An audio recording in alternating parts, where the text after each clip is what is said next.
And hey everyone, welcome back to Fantasy Sports Zone. It's Wednesday night, it's waiver night for most people. So let's take a look at the waivers and how that's going to shape out for you. Um, when it comes to, let's start with quarterbacks.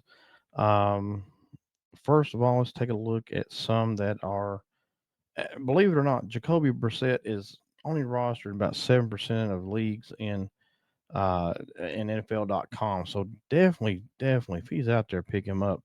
Kirk Cousins, Tyler Shuck, if he's there. Tyrod Taylor is starting this week. Shador Sanders, maybe starting this week.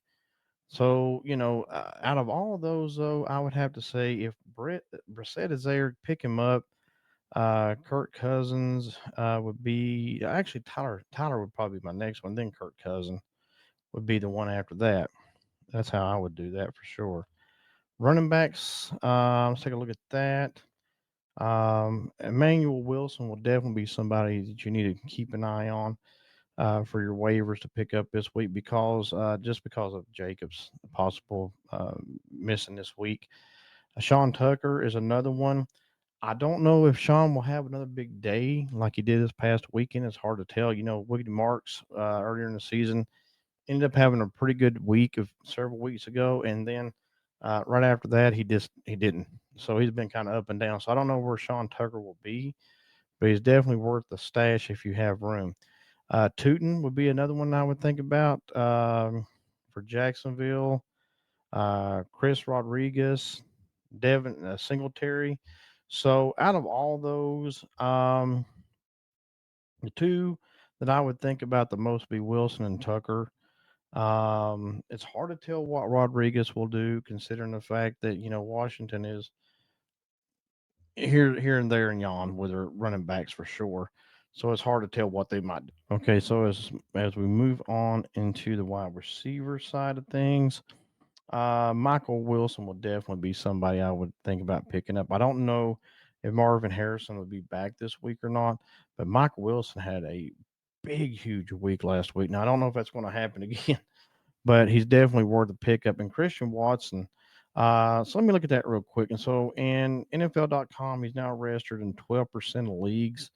I picked him up a few weeks ago before he came back from injury, and he's over the last now his first week back, not a lot at all, but now he's really picking it up. He's been doing well with touchdowns as well. So definitely somebody I would look at. Alec Pierce would be one.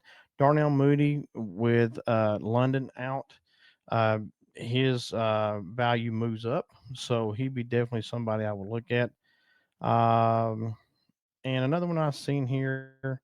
Let's see. I think I lost it. Yeah, Mac Hollins is another one that I was looking at. He's registered in about 3% of leagues in NFL.com, so definitely somebody else to think about as well. Chris Godwin could possibly come back soon. So there's a few people to look at, but out of all of those, Wilson, Watson would be my two top priorities if I was going to be picking a wide receiver up this week. Taking a look going forward with tight ends, I've been talking about AJ Barner for a bit. AJ Barner is about 6% rostered. I know his numbers are here, there, and yon. He did get 26 points in our league last week. Before that, point 0.3, and before that, 13.2. Playing Tennessee, there's a good chance he could have a good week. Hunter Henry, Theo Johnson, Dalton Schultz looks like he's going to be playing, and so Noah Fant is another one that you could look at. Kate Otten as well. Juwan Johnson would probably be my highest priority on tight ends, with Barner and Henry as my next in line there. So Noah could do good as well. I mean, last week, and by the way, also Jamar Chase being out. With Jamar Chase being out, he's going to get more looks too. And he had 10 points in our league last week. So depending on your league and how you get your points, he did have double digits last week. So, and I thought, and he was one of the people I talked about last week to play against or play for next last week, if I can talk. And yeah, so he was one of my picks last week. So I think he'd be another good pick for you this week. So on offense, there you go. That's the ones I would do. That's the ones I would look at. I don't know what help you might need, but there's a lot of people out there to think about and maybe help your team out this week. And again, it's one of those things where I've seen people comment and I've heard on different shows, where people say, "Oh, a lot of these players are gone." Well, it depends on your league size. Like in one league I'm in, we got 12 teams, so there's not a lot. In the league that I run, there's only eight. We keep between 8 to 10, so I don't go over 10. So in that league, there's a ton to pull from. As a matter of fact, that's what I was actually looking at in our league. When you take a look at who's possibly out there, like Alvin Kamara is one of those that's out there. RJ Harvey's out there. Aaron Jones is out there. So in an 8 team league, you got people that, it's all over the place. I mean, you could, let's see, wide receivers. I mean, it's a who's who. Tight ends, it's pretty much anybody out there. Hawkinson's out there. Uh, let's see, Schultz is out there. Jawan Johnson's out there. So, when you take a look at an 8 team league like I'm in, you got, well, Penix is injured now, but Burrow, who is injured, is out there in our league. So, again, it depends on your league size, and how many people you got. I know some have 14 teams, and there at that point, there's no one hardly to pull from. And if you depends on how the waivers are set too.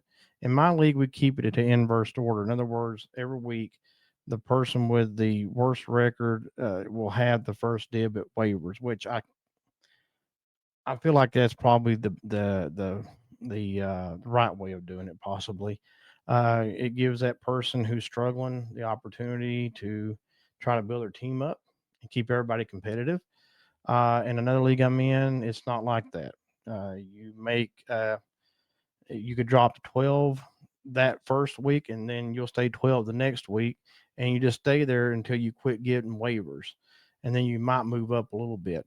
And so, as high as I've gone up this year, I think it's been 8 because I've been hitting the waivers every week because I'm just struggling in that league.